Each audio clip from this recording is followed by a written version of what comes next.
I'm visiting all the countries in the world without flying, and when I came to Hong Kong, the pandemic broke out and I got stuck.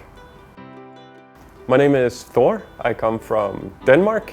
I'm currently in Japan. This will be the only video you'll get from North Korea. We're about to leave Mumbai. I'm in Moscow, Vietnam. Here I'm missing Tuvalu, and I'm missing Vanuatu, New Zealand, Australia. Tonga is one of the countries that I'm missing as well. Of course, Palau. Yeah, island nations. And then eventually I can go back home.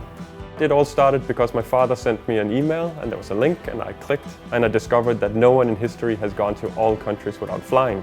So I saw this as my chance to do something as the first person ever. And eventually it was so stuck in my mind that I decided to do it. Well, I travel with public transportation wherever possible. So that means it has been a lot of buses, it has been a lot of trains, I've been in taxis, I've been with a lot of ferries, I've been with almost anything that floats, even with 25 container ships. It was all about being the first in history to do something. And then within a couple of weeks of traveling, I discovered that some of the countries I went to were completely different compared to my expectations.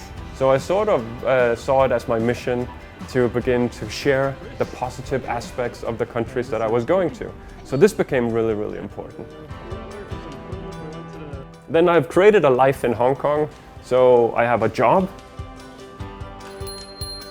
We sell different items from Denmark, especially food stuff that you cannot buy in Hong Kong or which are very hard to come by in Hong Kong. In Hong Kong, I work for the Danish Seafarers Mission called the Danish Seamen's Church. So we service the Danish flagged ships and the Danish seafarers and any other nationalities that might be on board those ships.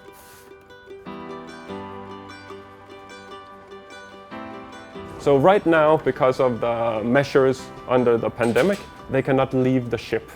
So they cannot go shopping in Hong Kong and they cannot leave the ship in other ports as well.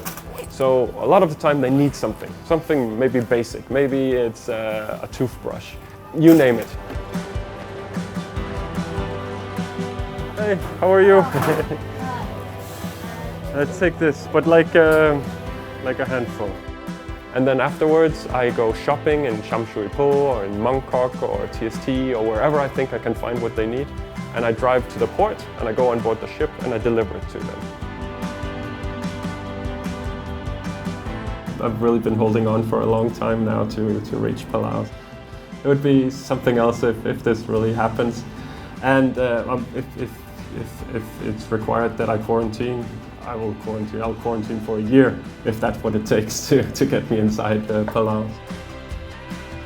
I just had a Zoom call with the legal counsel from the president's office in Palau. They're aware that I'm trying to reach Palau as my next country and they wanted to see how they can help and support. And they're happy to hear that I've been vaccinated and I'll be traveling on board a container ship which will take more than 14 days.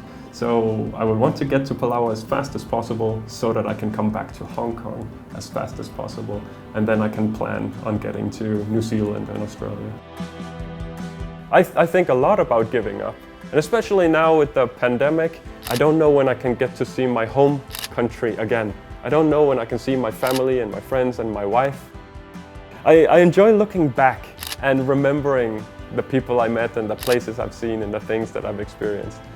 But it is hard. It is a lot more work than what it looks like. I think social media is often showing one image where you see a nice temple or a sunset or a nice meal, and then reality is all the work behind it. Go out and make your own luck. Go out and if you want something, you have to fight for it.